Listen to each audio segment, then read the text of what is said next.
Well, final question. We're in the middle of the trial right now. Right. From your point of view, how's it looking? It's not looking too good. I think they proved everything they need to prove. I think everything else right now is just lock and load.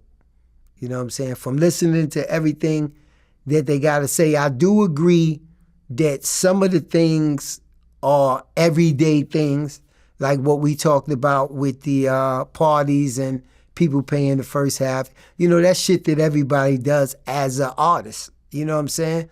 So I think the same way we talked about sex trafficking, you know what I'm saying? I've always been an advocate with Puff on that one because I never believed he had the sex traffic. But if you look up what sex traffic actually means, yeah, you can charge him with it. You know what I'm saying? If you look into technical stuff. You know what I'm saying? But the everyday, so you gotta, in reality, you gotta lock up not just any artist, but you gotta lock up anybody that's getting money. Right. Because anybody that's getting money flies a person to where they at. Right. And ends up having sex with them and stuff like that. Right. And not because they're trying to traffic them, but because, I'm busy. I don't have time to go out to Tennessee right now and spend a couple of days with you. I don't have any business out there. Right. Why don't you come out to LA or New York? I'll put you in a hotel where you can kick it. I'll fly you back. Right. We're probably going to be having sex. I'm probably going to give you some money. Right. Send you back happy, and we can go from there. That's not sex trafficking. That's not prostitution. Right. It's typical, situationships. That we all go with, me included. I've had these over the years. Like, it just is what it is. You give a girl money because you ain't got time to be with them all day, so you be like, yo, here, go shopping. Go shopping. Here's some money. Yeah. You know what I'm saying? Like, I'm paying for the Ubers. I'm paying for the flights. I'm paying for the hotels. I'm paying for the meals. Right. Is that prostitution? Exactly. You know what I mean? According to the feds, it kind of is. Right. You know what I mean? Right. So that's what I say. If you get technical, then you could say, when you playing it at his level, because a lot of people feel like they don't have no choice but to do it. What he did with Cassie, to me, absolutely wrong. There's no excuse. There's no reason. Anything else that they charged him with, I don't know his business the way that the feds do. I don't know what videos and stuff they found in there to know what they actually have and stuff like that. But on everyday basis, from what they say, I would say labor. You're definitely forced labor. You know what I'm saying? 100%. You know what I'm saying? The weapons. You know what I'm saying? So I do find things in there that they could say he's not going to go home. Even if you don't find him guilty of RICO, you're going to find him guilty of something on there that doesn't allow him to come home. Yeah, what I think will happen is this. And look, personally, in the beginning I said, well, I think that he's going to beat the RICO. He's going to beat the trafficking. He might get hit with the prostitution charges. They might give him a few years, 3, 4, 5 years at the most. And, you scrape off the 85%, you scrape off the time served, and, a few years from now, he'll be home. But you're right. We had that discussion too. Yeah, we've had this discussion. And, but you're right. You get more and more, you're throwing the kidnapping, you're throwing the guns, there could be a superseding indictment over the scratched off serial numbers. There is, the drugs, that there's, breaking into homes and everything else like that. You're using employees to engage in illegal activities, and it could, possibly be viewed a certain type of way. But what I'm starting to think now is that the bigger plan is, okay, look, we're going to go through this. We're probably going to lose, but we're already talking to Trump right now about the pardon. Mm-hmm. And they actually even asked Trump recently. Right. They're like, would you pardon Diddy? He goes, well, I don't know. I'll have to look into it if he's being mistreated.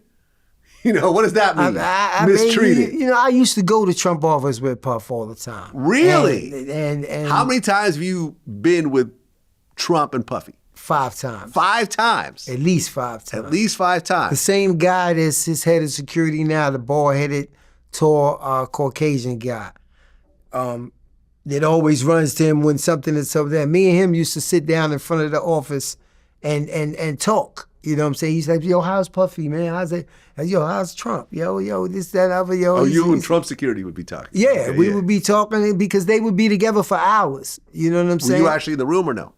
No, I wasn't in the room with them. Me and him would be in front of the door. Gotcha. Whatever business they was talking, but he had an office right there on Fifth Avenue in the building right there. He had an office right there. And we would, him and Puff, I would always go over there with him, and him would be in there for hours, whatever they was investing in or talking about, blah, blah, blah. But I also would also take him to the Trump Hotel, him and Cassie all the time. That was one of the places that they always went.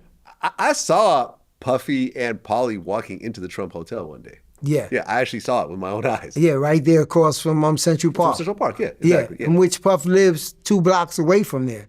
You know what I'm saying? On 55th and Broadway. Yeah. So, you know, why you going there for the weekend? Now we know why. Now we know. Yeah, him and Trump was really, really close, and that's why it kind of surprised me when Trump went the way that he did and Puff started going so hard against him.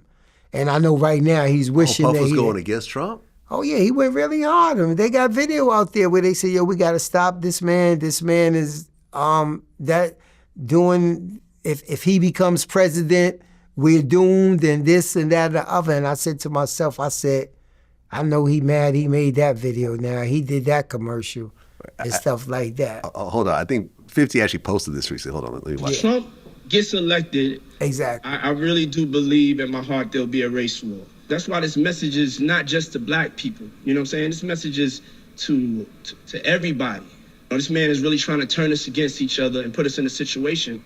America messed up. You know what I'm saying? So seeing that now, you know what I'm saying? And that's one of the things that 50 brought up to Trump. Yeah, he just brought up just the other day. You're going to do that, and he was talking about you. But I honestly feel like Trump is the type of person that won't take that to heart. No. You know, you could diss Trump, and if Yeah. he gets a use out of you later on, he'll just forget about it. And he's, I wouldn't say this is his last term being president. He can't run no more. Yeah, so that's it, 2 whatever terms. he's do now, same thing with Jimmy Henchman. You know what I'm saying? Where he promised Jimmy Henchman clemency. Did he? Yeah, he promised Jimmy Henchman clemency. Hasn't happened. Yeah, it hasn't happened. But if you look up, if you go to Spotify and look up, if you just press up Jimmy Henchman and Trump right now, it'll pop right up. He actually spoke to his lawyer and told his lawyer on the phone he'll be home by Christmas. But then January 6th happened, and Jimmy Henchman was dressed, gave away all his stuff to the other inmates and everything. His family was across the street waiting for him to come out. But when the January 6th thing happened, he never went through it. Yep. So I see it, yeah. He reportedly agreed to commute his sentence in December 2020 during a phone call with Jim Brown. And it was going to happen, but it never did. You're right. I think the January 6th kind of threw it for a loop. And Jimmy Henchman is still doing, I think, double life. Yeah. And he told me that he had him this time. You know, Mike Tyson actually spoke to Trump and put Trump on the phone. Really? And he told him that, and this I heard from Jimmy himself. And yeah, I know Jimmy. I've done interviews with him. Yeah, he told him I got you this time, but I see that he just did a lot of Pardons. just now, and I seen Jimmy wasn't in there neither.